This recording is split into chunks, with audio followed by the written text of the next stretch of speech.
think it's gone to a different level. You know, obviously following that defeat to Manchester United was exactly what they needed, and I think they've shut a lot of people up, to be honest. And the fact that they didn't add anyone for now in January, even on loan as a stopgap, I think is a massive blunder.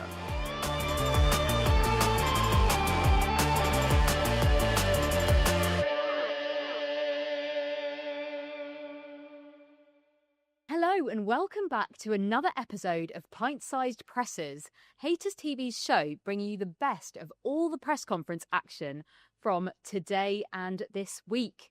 Well, we have another jam-packed week of Premier League action coming your way. And before we dive into everything, we've got to give a shout out to this wonderful venue that we always bring this show to you from. We are here at Box Bar, Piccadilly, the heart of all things sport in central London. They are showing the Super Bowl this weekend as well as all the Premier League. So you do not want to miss that. It is the event of the year for some. I mean, you like make us do a Super Bowl prediction. Yeah, we're actually, this is a Super Bowl show, guys. Yeah. Happen, so I know who's in it, but I don't know who's going to win. Oh, well, thanks for joining me as always, Dan and Nayan. Great to have you here as well. Cheers to that. Cheers. Cheers to a weekend of Premier League action and Super Bowl action. Whatever you're into, come here at Box Bar and watch it on all the screens. Well, without further ado, it feels like there is only one place to start because there is a massive fixture tomorrow lunchtime at 12:30. It is, of course, Man United against Spurs. Now, Man United sit 4th in the Premier League table at this point and Spurs are 14th. Now, last season, they were both kind of in that bottom part of the table. Dan, give me your take on United coming into this 3 games on the trot, winning under Carrick. Yeah, I mean, I think it says a lot, doesn't it? Like what you just said there about Spurs essentially being in the same position they were last season, but United have certainly got better. I think, you know, under Ruben Amorim, even, you know, it wasn't going that well, but they were still significantly better from what they were last season. But since Carrick's come in, he's done a brilliant job. And, you know, that win over Fulham, it's kind of like things are going against him, but, you know, he's getting the luck in the end. You know, Sesko comes on and scores that late winner, and, you know, massive moment for him as well because he's not had the easiest time of his, you know, his start to life at Manchester United. So yeah, it's just going for him at the moment, isn't it? And we'll come on to it. But if he carries on that list, the talk of him getting the job full time, I think, is only gonna increase. I've got really fond memories of Tottenham and being at the club. You know, I was there for a short time, or what feels now like a short time when you look back, but really enjoyed it. Good team. Martin Jol was manager, and there was a lot of kind of things that I learned at the club in that short period of time. You know, but yeah, I've said it enough times. I think coming here was a jump, and a big jump at the time, and I certainly felt that pretty quickly. And then yeah, I think once you step inside this place as a footballer, then it kind of it turns you, you know. And so pretty much from the first day, walking into the dressing room, meeting the manager, from then on in, it was that was me. But is it luck, or is it that Man United magic that seems to be back? You know, it's just that things are going for him. Luck's probably the wrong word, but you do sometimes need a bit of luck as well. But they've made their own luck because they've been so positive and been so aggressive. And I think even though they weren't at their best against Fulham, and I think we spoke about last week, like it was going to be the biggest test for them because they'd beaten 2 big sides, but then they often struggled against the lower sides, even though Fulham were on a really good run at the time. But, you know, they were really front-footed right from the first whistle. Really tried to go after Fulham and scored 3 goals. And, you know, I think that's just what the United fans wanted after quite negative football under Amorim. I think it's really refreshing for them to have seen just how positive they've been under Carrick. Yeah, and on the flip side, a manager who isn't really getting the rub of the green, isn't having a great time at the moment, Thomas Frank. And Nayan, before I come to you, we will go to Thomas Frank. Our reporter, Jap Tejgura, was at the Spurs training ground yesterday to hear from the Spurs manager. HaytersTV's Jap Tejgura here at the Tottenham Hotspur training ground, where we've just heard from Thomas Frank, an explosive press conference. I think we signed Conor Gallagher, which is, I think, is a quality player to the, how can you say, a quality player for the starting 11. Of course, he needs to perform, and no one is promised any position. But we signed a quality player, and then we signed a young player for the future. I think if you compare to a lot of the other Champions League clubs, Premier League clubs, I think that's very good. And I think where we are, I think it's, it's okay. Well, we heard from the man himself there. Nayan, they fought back against Man City. Of course, it hadn't been a great run until then, but will that result have given them a bit of confidence coming into this? I think half-time in the Manchester City game, the consensus around the stadium, in the media box, in the press box, the fans in the ground was that's criminal. That's him going to lose his job. They were 2-0 down. They'd had no fight. City weren't particularly good. They were just 10 times better than Tottenham. But that second half fight back not only shows that the players are fighting for him, but there's also quality in his tactics and quality in the squad, which kind of, they've given him more time, have definitely given him breathing space. And I wouldn't say he's going into this game under pressure.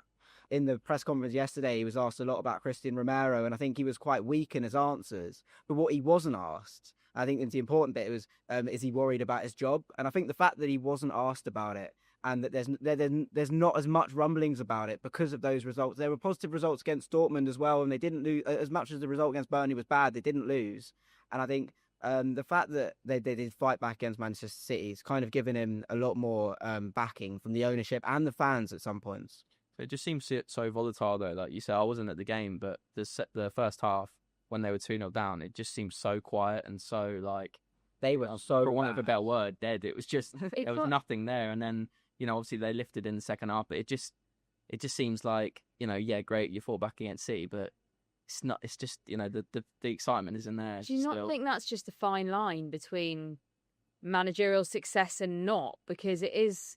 you have the disgruntled fans when you're 2-0 down, and then all of a sudden you create that comeback, and it's a totally different narrative. It's not the game against Man City that's annoyed Spurs fans. It's all the results against lower teams that the games they haven't won that's led to that. I think that atmosphere. I think they're playing against Manchester United and kind of linking them to, like, they were in the Europa League final, and everyone thought that whoever won that game was going to go out and have the better summer and have the better season. But what the difference between the two sides isn't the managerial sacking. It's about that in the summer, Manchester United bought Brian and Burmo, they brought Matthias Cunha, and they bought the right players, they spent the right money, whereas Spurs didn't. They missed out on Eze, they missed out on Morgan Gibbs-White. Xavi Simons has been good, but again, they haven't really built on that. They haven't bought defenders that they needed. They haven't bought central midfielder that they needed. And also the second bit is the European football. Spurs are in the Champions League, and they're in the Champions League without a good enough squad to fight on four fronts. I know they came fourth in the group stage, but they don't have a squad that's good enough to compete on four fronts, and it's being shown. And Manchester United don't have that. They're not in Europe, which allows them to kind of give the whole... They're not even in the League Cup anymore either. So they've got that whole week to prepare for the games, and also they've got a much better squad than Tottenham. So it's not about Michael Carrick coming in and Tottenham need to sack the manager, because if they do that, they'll have a Michael Carrick-esque bounce. It's that Spurs don't have the players that Manchester United bought in the summer, and that's really difficult to contend with.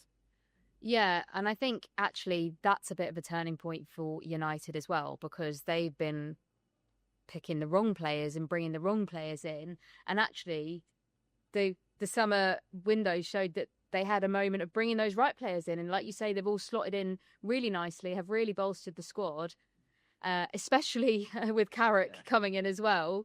They're shining even more now, if that was possible. Yeah, I think like Nayan's exactly right. I completely agree with what you said.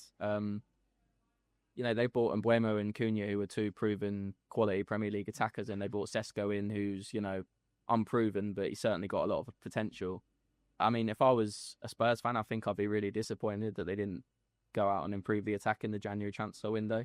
They bought Conor Gallagher in, who's, I think, is a good signing, really good, experienced Premier League midfielder. I think the goal that Solanke scored, which Gallagher set up, showed you exactly what Gallagher can bring. But I think, I don't know, there's all the caveats, like January is a really difficult window to sign players, especially forward players. But to not do that when they're in the position they're in, I think could really cost them. I think that was very disappointing from a Spurs perspective.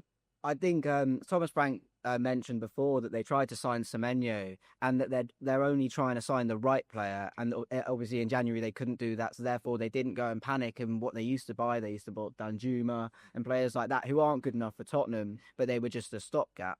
and they're not doing that now, which proves that they're going in a better direction than they were before. But it's not enough for this season, and you really fear for where this squad could be by the end of the season because their players aren't good enough. Well, that brings us on nicely to predictions. I'm going to go first on this one because I feel like it always looks like I'm copying someone. I am going for a Man United win. I think the Carrick effect, and I think Frank's Barbers, the United strand, they're getting ready. They're sharpening their scissors. It's actually looking quite like it's looking good. Yeah. Frank, you got your barber's number at hand because it's going to happen. Not this weekend, but next. That would be 5, wouldn't it? Well, I reckon this is the streak. Who's going next? Oh, I guess it's me if you're saying that. I think that I watched the Man United Fulham game, and I think there were frailties in that Manchester United team. I think that Tottenham looked in that second half. If they can play anything like that against Manchester United, they will at least get a point, and I think they will. I think it'll be a draw. I'm going with Aisha. I think Man United. I can't really see anything other than a Man United win. I think they've got way more in attack, like you said, than Spurs. I think they're in a really good run under Carrick. So United win for me. I think you said United haven't beaten Spurs since 2022, right? They haven't. Yeah, so that would be a first. Let's see indeed. Next up, we've got Arsenal against Sunderland at 3 p.m. tomorrow. Guys, this is a bit juicy, I think. I know people are saying that Arsenal are kind of running away a little bit, but there's only 6 points between them and City. If they trip up against Sunderland, it's all to play for, really. And they drew against Sunderland earlier in the season. Nayan, what do you make of this one, especially Arsenal coming in off the back of that win in the League Cup midweek? I think Arsenal were just brilliant in midweek, and the way they played that was just you'd expect Arsenal against Chelsea at home and to Arsenal be the aggressors and push forward, but they had a 1-goal lead. They knew they had a 1-goal lead, and Chelsea didn't look like scoring all game, and I think that's Arsenal down to a T. Nobody looks like scoring against them. Very rarely. I know in the previous fixture Sunderland did score 2, and maybe they'll come unstuck this week. But defensively they just look so good. Even with the change keeper, the back four change and Cappier at left back, they still look so solid, and they can make these changes, and they can play in midweek, and then they can play at the weekend and just be the same side that they were. And I think that there's no getting past this Arsenal side. Manchester City dropped points at the weekend. They're even further in front. So again, Arsenal's brilliant. You mentioned there that Chelsea didn't look like scoring. I think John Terry disagreed. Have you seen that video? His filming himself at the end of the match, thinking that Chelsea are going to score, and it's going to be like him and his daughter doing this big celebration. Because at no point did I think Chelsea would win that game. Well, he clearly did. And then when Kai Havertz netted that goal, and it's not the video he was looking for, I think is fair to say. But Dan, Naya mentioned it there. You know, that squad depth. People coming out of injury. I know they're still struggling with a couple of injuries, but what have you made of Arsenal this season, and why do you think they might win the league this time? A couple of weeks ago we were talking about how exciting it is to see everyone available and see the squad depth in full, but since then they've got another couple of injuries. You know, Saka obviously pulled up before the game against Leeds and had to come out starting lineup, and then he didn't play against Chelsea. Martin Odegaard didn't play against Chelsea, but I think quite good news from Arteta saying that they're not that serious, and you know, he's typically coy. He doesn't really say whether they're going to play this weekend or not, but certainly it doesn't seem like they're going to be out for long. But I think, like you said, Saka dropping out against Leeds, Madueke comes in at short notice and is one of the best players on the pitch, instrumental in the win. And I think just that overall, that win against Leeds, that 4-0 win against Leeds last week, just kind of silenced a lot of the noise around Arsenal. You know, obviously following that defeat to Manchester United, it was exactly what they needed. And I think they've kind of shut a lot of people up, to be honest, with the way they played and the result. You know, naturally, because of like the previous seasons, we spoke about this a lot last week when you two on here, but there was there's always going to be a lot of noise because of what's happened in the last couple of seasons. Yeah. But it just feels a bit excessive. Like every time they drop points, it's like the narrative starts again, and it's just a bit tiresome, I think. And you know, they've been a great team, like you say, this season. I think I think they're going to win the title. You guys said best in the world, Nayan, I think, a couple of weeks ago. Guardiola said that as well. Yeah, so you know what? I'm going to stick my great minds. That's Guardiola said, and then I'm saying what also I was going to say was just Manchester City and Aston Villa both dropped points last weekend, and you don't really hear that wasn't the big noise of the weekend. Whereas if Arsenal would drop points and the other two were gaining, then that would be massive noise. And the fact that Arsenal kind of just keep going about their business, they keep winning, and I just think they really are the best team in the world. I really do. I think it's because they haven't, like I said, they haven't won it in so long that the noise is naturally going to be bigger than around Manchester City, who have won it, I don't know how many times, but a lot over the last few seasons. So can understand it from that perspective. But there's you can criticise every team for, we can criticise City for being too open defensively. We can criticise Arsenal for not being attacking enough sometimes and not scoring enough goals. Like, you can pick holes in every team, but at the end of the day, they're top of the league by 6 points in February. So top of both, positive, really. Top of the league, top of the Champions League, and the League Cup final, and still in the FA Cup. It's really going up roses for Arteta, isn't it? It is. Well, talking of Arteta, our reporter Nick Callow was there to hear from the man himself at the Arsenal training centre earlier today. Nick Callow here, talking to you from inside the corridors of power up here at the Arsenal training ground, where Mikel Arteta had very positive news for Arsenal fans with the return to fitness of Jurriën Timber, Bukayo Saka back soon, and Martin Odegaard. Well, obviously, when we are where we are, it's because the individuals are doing so well, and certainly David has been immense for us since he joined us this season. Again, I think he's gone to a different level, very stable, really consistent, and it's a key player for us, obviously. Okay, prediction time. Arsenal, of course, top of the table. Sunderland in 8th, still doing decently in this season. Dan, I'll start with you.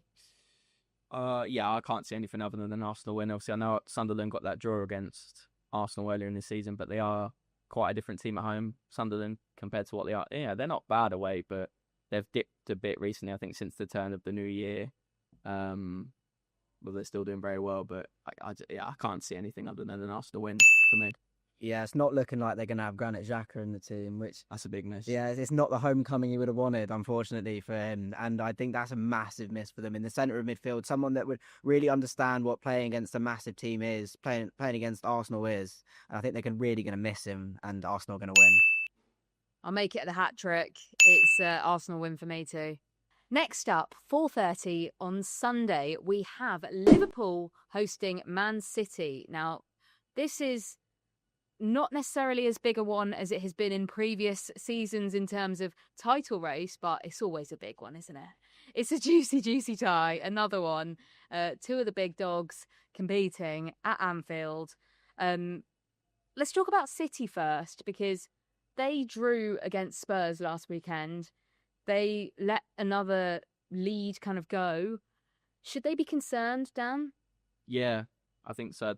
They've had a fragility about them all season, and it's not really gone away. I think, obviously they've added Mark Gay, who's a top defender, and they've added Antoine Semenyo, who's been really good since he joined. They've got a really good squad. Even watching them against Newcastle, I don't want to criticise them too much because they won comfortably and they won 5-1 overall on aggregate, but Newcastle had a lot of chances, both in the first leg and the second leg, and for better finishing, I think that would have been a very different game. Teams are continuing to create chances against Man City, and they have done all season. I know it's difficult with Guardiola because you feel like you can't really criticise him because he's obviously this amazing manager. He's one of the best of of recent times, but it's quite weird watching them play that high line continuously, and they get caught out quite a lot. And I know that's the way they play. I know they're very front-footed, and to be honest, it makes for great games to watch. I think, but when they don't have their first choice defenders fit, they do really feel that, I think. But I think with Ruben Diaz coming back now, alongside Mark Gay, I think when he finds his feet at Manchester City, I think they will be able to play that sort of high line more effectively. Definitely defensive injuries haven't helped, but there's always been that kind of fragility there about them, and that is a concern, I think, for sure. Well, talking of Pep Guardiola, our reporter Stan Smith was at the Man City training ground to hear from him earlier today. I'm here at the City training ground where we heard from Pep Guardiola ahead of a tricky trip to Anfield to face Liverpool for his side, where the Blues run the risk of falling further behind in the Premier League title race. Have you been surprised at all that Liverpool have not hit the standards they hit last season? Remain an exceptional team. Top class manager, exceptional team, no doubts. The moments are the moments, the seasons are the seasons. So I think reveal the squad, and it's not reveal the squad for one season, for many, many years. So always remains a good team. Well, Neon, you were at that game where Spurs managed to get that draw. What did you make of it? City were so poor, not just for 45 minutes where Spurs brought it back, but even the first 45 minutes, it kind of felt like their 2-0 up was a facade.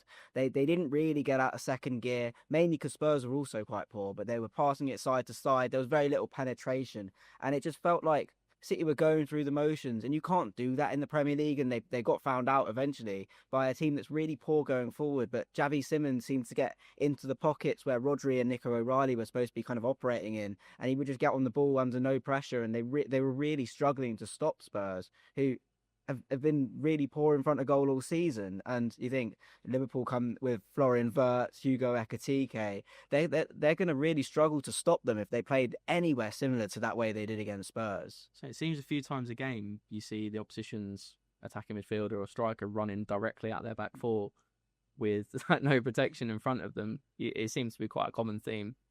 But, you know, for all those weaknesses we've just spoken about, maybe we've been a bit harsh, but they're still so good going forward. And I think the big thing we should mention as well, that maybe why they've dropped points, is Erling Haaland's not been scoring recently. Yeah. From open play, certainly, which has been a big miss because they're so reliant on him for goals. So I think he gets back scoring, and it's a different story, isn't it? Yeah, I mean, both their goals last week came from Spurs' mistakes rather than brilliant City attacking. But what they did have was, when Semenyo was in front of goal, you know he's going to score. It's going in the back of the net, which was kind of Newcastle's failure in midweek. The Visser had chances and wasn't able to put them away.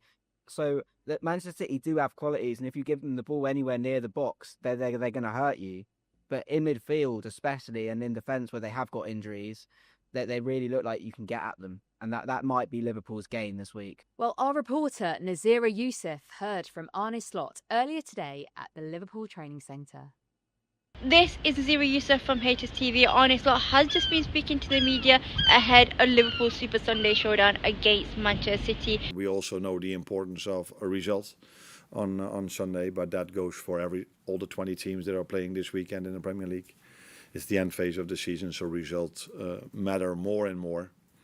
And a very good team that were even able to win yesterday against the team that we beat during the weekend, not even with their starters. So that tells you, combined with the game we've played against them, what a force City still is and always will be, I think. Well, the transfer window, of course, closed earlier this week, and Liverpool didn't do much with their squad. And I think that's raised concerns amongst Liverpool fans. They have, of course, secured Jeremy Jacquet. I hope I'm saying that right. French, yeah. Sounds good. Sounded for the right. summer. We'll go with it. I mean, if it sounds right, we'll go with it. Dan, I'm going to call you the resident transfers expert. Go on. Bit of a... Should this be concerning for Liverpool fans? Well, I mean, it sounds like they've got... I mean, you call me the transfer expert. I don't know much about Jeremy Jacquet, so... but, you know, he's obviously very highly rated. Chelsea wanted him as well, so that seems like a very exciting signing. Obviously, Ibrahim Konate potentially even at the end of the season because he's out of contract, so you think maybe he'd become in as his replacement. But, yeah, with all the defensive injuries they've got at the moment and have had this season, I do think it was a little bit strange that they didn't add to the defence immediately. Obviously, Jacquet's joining at the end of the season, so yeah, a bit of a weird one. I expected them to add defensive reinforcements. Obviously, you know, they tried for Mark Gahey in the summer, who's now gone to Manchester City. I think missing out on him has cost them quite a bit. But yeah, I mean, they've just been decimated by injuries in the back line, and they didn't have many options available.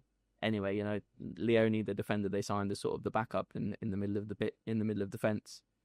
Obviously got that really bad injury, which has hurt them quite a lot. So, yeah, I think Liverpool fans will be a bit concerned they didn't add to the defence, especially just to give them that sort of boost in the short term to try and help their hopes of qualifying for the Champions League, because certainly not a guarantee that they're going to be in the Champions League next season at the moment. I think the table. Even without that Leone injury, what they were relying on was 3 defenders in Gomez, Konate and Van Dijk to be their 3 core defenders, and then an 18-year-old who they just signed to be the 4th one. So even that's not enough. Even if he's fit, They've only got 4 defenders. Joe Gomez is injury prone. Ibrahima Konate is injury prone, as we've seen over the last few seasons. So realistically, they've only got Van Dijk that they can trust to be there for the whole season. He gets injured, then they've suddenly got nobody, and they needed someone in the summer. And the fact that they didn't add anyone for now in January, even on loan as a stopgap, I think is a massive blunder. I think because any injury to Van Dijk or Konate, and they're really struggling. Yeah, I mean, they already had to play Endo. I think Gravenberch played centre back for a game as well. So, when in these big games come towards the end of the season, that is not ideal. You can't really be in that situation. But I guess they'll say that they're looking to the future rather than, they're not going to win the league this year. There's no point panic buying a defender. So they've gone out and got the one they really wanted. They couldn't get him immediately. So they waited until the summer. I mean, that's the kind of flip side of it, which I do understand as well. Yeah. I mean, you mentioned they're not going to win the league this season, but Champions League is so important. They're in 6th at the moment. How are you feeling about their chances of getting top 4? I know it might be more, but, we'll go with top 4. I think the league is so tight, especially around those like top 9, 10 positions, where saying they're in 6th, I think is a false kind of position. And I think every team's position, apart from possibly Arsenal's and City's, are very false, and you don't know where they're going to end. But what Liverpool do have is they have a squad good enough for Champions League. They have a manager that's won the Premier League, so they've definitely got a manager good enough to finish in the top 4. And I think that's going to be really important coming into the final games of this season, where hopefully they're still within touching distance of that top 4, and they've got players that know how to go over the line. So I don't think I'm massively worried about them getting that 4th place. But what I would say is, because of how good Aston Villa have been and how good Arsenal and City are, there's really only one spot up for grabs. We don't know if the 5th place is going to be Champions League. I think it looks pretty safe that it will be top 5. So that adds another, makes it more likely. But yeah, but you don't want to rely on that, especially if you're a Liverpool football club. You never know what's going to happen. Yeah. It looks pretty very likely, but yeah. But there's only one guaranteed spot for Champions League football available, just because it would be very massive if Villa or City kind of drops away, and to put themselves a risk of not getting that is massive for the football club, especially the size of Liverpool. Yeah, I'm pretty confident they'll certainly get in the top 5, which would be enough to get Champions League. I think there's been encouraging signs recently with the way Florian Wirtz and Hugo Ekitike have been linking up. They look like they've got a really exciting partnership there. Kind of what, I guess Arne Slot envisaged when he brought those 2 players to the club. And, Ekitike has been really good. And it kind of begs the question when Isak comes back, I don't think they can't drop Ekitike. Feels like they didn't really need Isak after all that hoo-ha. At the time, didn't we? But it's like they needed another striker because they were light in that area. But did they need one of Isak's quality? Yeah. Did they just need to get someone who could back up Ekitike and have him as the main striker? So yeah, it's an interesting one. I mean, there's worse problems to have when having 2 strikers like that as your options. So yeah, I think they should feel encouraged by, especially in attack, the kind of signs they've seen from their new signings. Last summer signings recently. Right, well, it's predictions time. Nayan, I'll start with you on this one. Yeah, I think Manchester City, as much as they've been poor, less good than they usually are of late, I think they're going to bounce back, and I think they're going to win. Oh, I'm going to go for a Liverpool win on this one. At Anfield, I think City have been good, but obviously got a massive win midweek in the League Cup, but the Spurs performance was a bit iffy. I reckon Liverpool might bring it. It's a bit boring, but I was going to go for a draw. I mean, I was leaning more towards Liverpool than I was Manchester City. At least one of us will be right. Yeah, but exactly, play it safe. We can say you do know. Cover all bases, exactly. Just clip out the other 2 people. I think I could see it being a draw. I think they're quite evenly matched at the moment, both teams. So hard to disagree with that. Well, tomorrow sees Wolves host 5th placed Chelsea. Of course, Wolves at the bottom of the table, as we have been saying all season, and I feel like we probably will be saying that all season. Sorry to the Wolves fans, but yeah, not me that should be apologising to you. Probably your own team. Anyway, let's go on to Liam Rosenior, because he's had a mixed bunch since joining Chelsea. He got a bit of criticism after the Arsenal game. Dan, what did you make of that? It's been largely positive, I would say. Obviously they've had the 2 defeats to Arsenal. They've beaten the teams they should beat in the Premier League. They had that great win away at Napoli, but I think this was the first. I know obviously they lost the first leg to Arsenal, but this was the first sort of real under the spotlight moment for Rosinia, because he was criticised for the way he approached the game, which let's be fair, it was quite negative. You know, they only needed a goal, so I think, you know, he knew Arsenal's strengths and he was sort of anticipating their strengths and trying to keep Chelsea in the game for as long as possible, and, you know, keep it tight and keep yourself in the game, and then try and get a goal later on, maybe to take it extra time. But I mean, that's quite a negative approach, isn't it? They needed 2 goals to win, and it would have been nice to see them go for it. But then I think he was kind of vindicated by what happened the next night when Newcastle went for it against Man City, and Man City tore them apart in half an hour and were 3-0 up. So I think he was really good after with what he said about, you know, I've been a pundit, it's easy being a pundit, and you know, everything's easy in hindsight. You know, I could have gone that way and it could have completely backfired, and he's completely right. So hindsight is a wonderful thing, as the saying goes. But in terms of what we did see, it was a bit disappointing, and it made for a really poor game as a neutral. Yeah, I agree with that. But it was almost like that respect for Arsenal, though, right? This season, thinking that actually you're the better team, so this is how we're going to set up. And they are the better team. Yeah.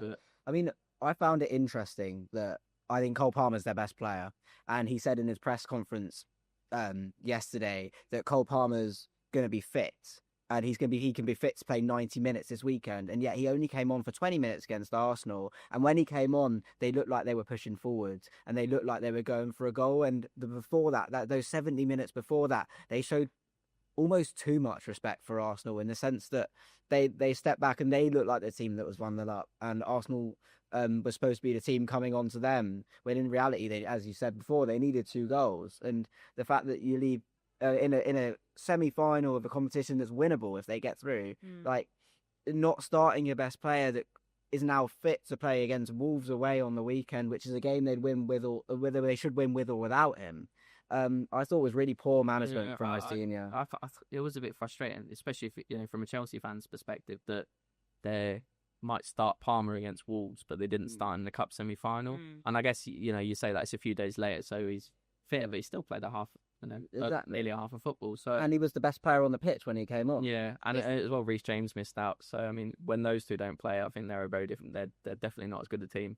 But I mean, we spoke about it before, but I mean, they are so cautious with their players, like ultra cautious. Like I think I criticised Maresca for it before, but from what we know now, looking back, Maresca was actually pushing back and playing the players a lot more than probably the rest, you know, the medical team wanted. So, but I mean, they will, you know, rest their players quite willingly in big games if it means that they're.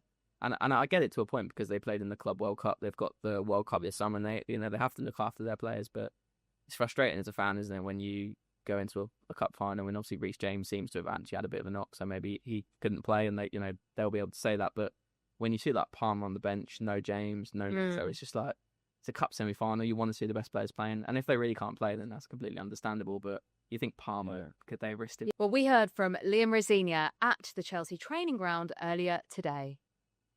No, the noise doesn't surprise me at all. That comes with the territory of being the head coach and manager of Chelsea Football Club. If I was surprised by that, and then I wouldn't have been prepared for this role. What other teams do, the way other teams play, has got nothing to do with me. What people say outside of the club, what they think about the way my teams play, makes no difference to my decision making or what I think is the right thing for the team. In hindsight, we didn't go through, so you can always change and improve certain things that you do. But what I do feel at the same time, that was a very, very solid performance against a team who are very, very good at home, where we turned the tide in the second half, and the game could have easily gone our way. So, yeah, disappointed not to go through, but now we move on and focus on. Right, well, I've got to do it. Predictions. I feel like I know which way this one might be going. Dan loves predicting a Wolves win. Yeah, I predicted a couple of Wolves wins. One came off, one didn't. But I'm not going to do it this weekend. I'm going to go straight in with a Chelsea win. Yeah. I'll go on. I look like I'm copying you, but Chelsea are going to win. Safely say, unless I'm not gonna rock the boat on this one. It's got to be a Chelsea win all over. I think they'd be incredibly disappointed not to come away with a win.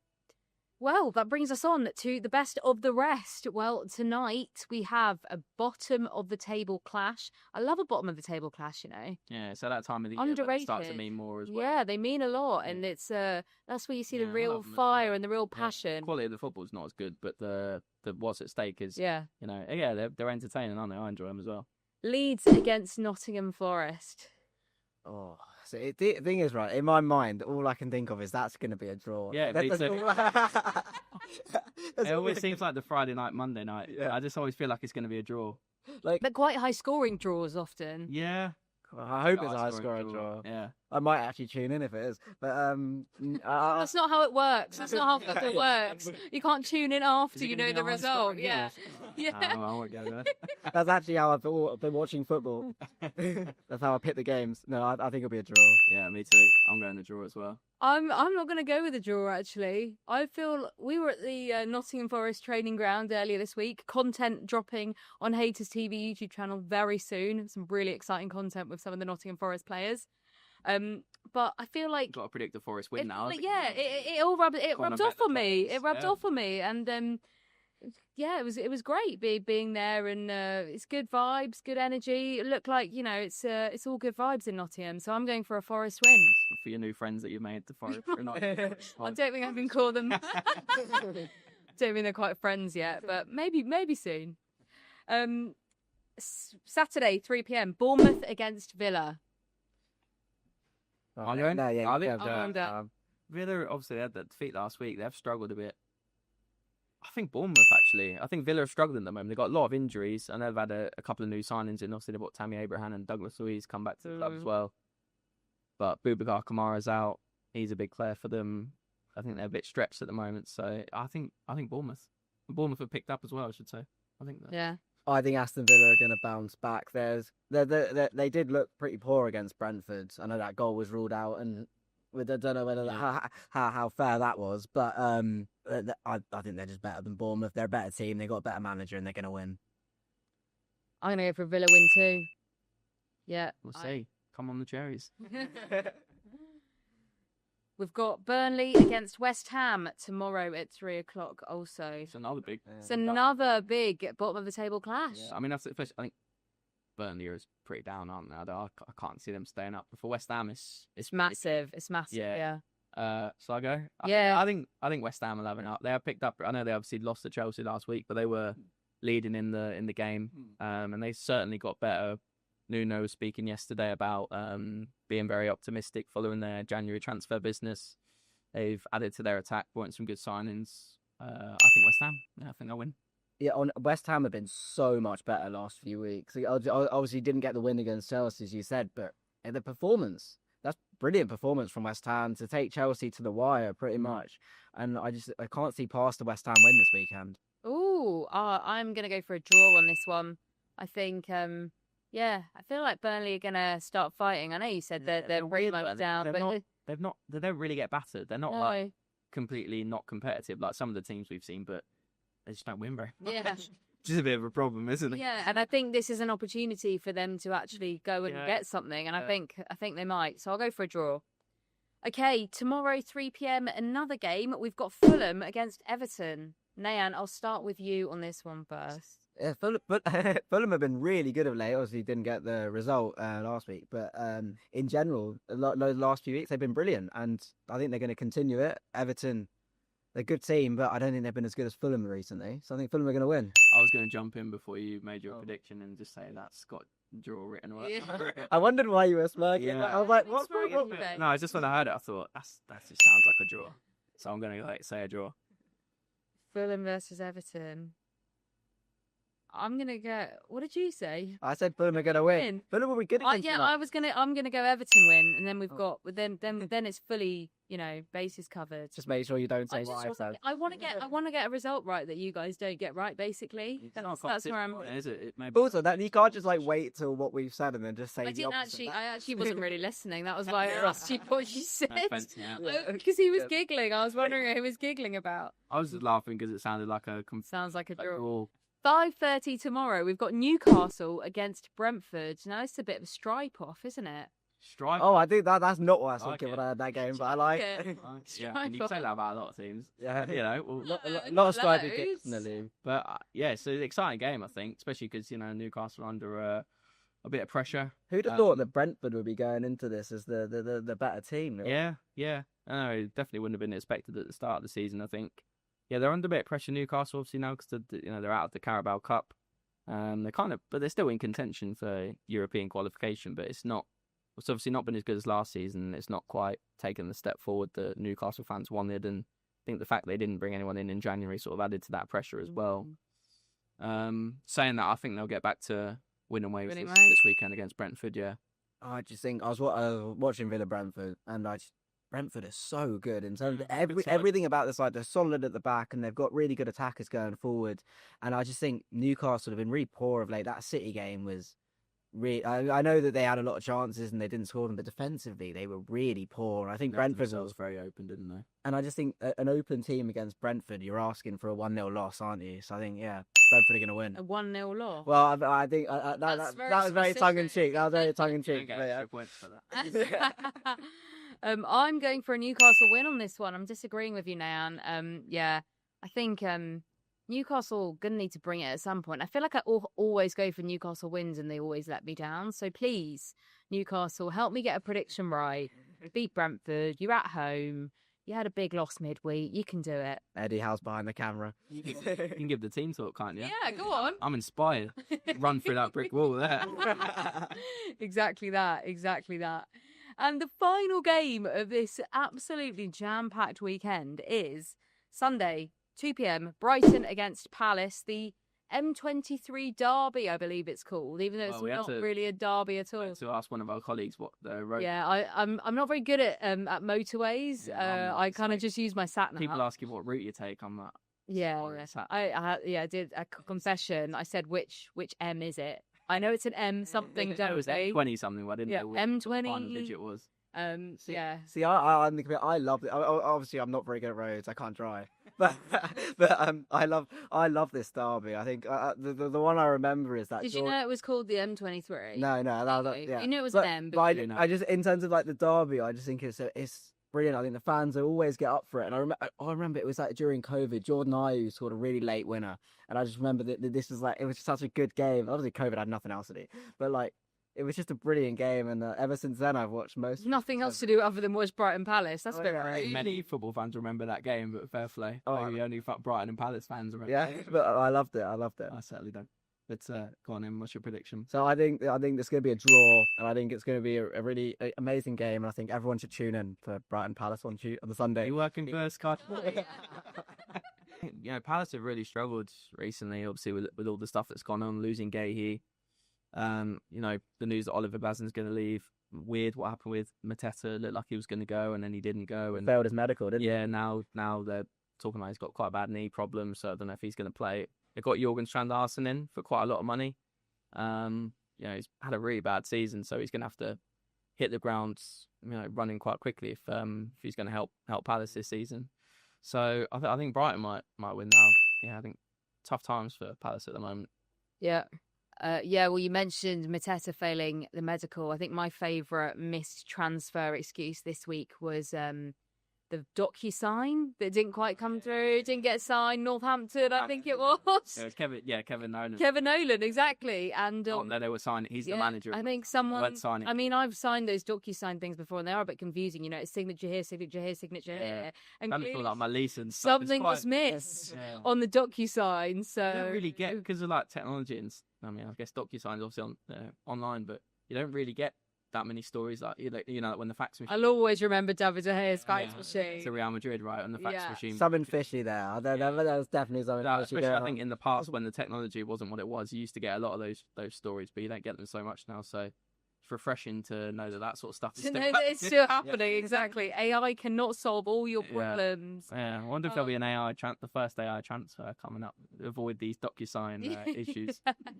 Exactly that. Well, that brings us to the end of all the Premier League action, and there is only one thing left to do, and that's for me to ask you, who is your pint-sized partner? Dan, I'm going to go with you this week. Yeah, well, mine's a little bit out well, I don't know if it's outside the box. I mean, just that it's not, top flight football. But if you haven't heard Ian Holloway's rant, Like, such good video. you've got to go and check it out. It's amazing. So I'm choosing him this week. I think he'd be an amazing person to go for a drink with, first of all. But also, it was just incredible. Yeah. I mean, it's quite a lot of background to it, but, Swindon Town have been kicked out the EFL trophy because there was a mix-up with, they've put an ineligible player on the pitch when they shouldn't have done, but there was a bit of a mix-up. He was supposed to be registered and he didn't, but the rant that Holloway went on in his post-match interview was just outstanding. I think my favourite line from it was about computers taking over the world. Blaming computers for the issue that led to him not being registered, and these computers that are going to take over. Sounds like a bit of a docu-sign. Yeah. Obviously, it was amazing. So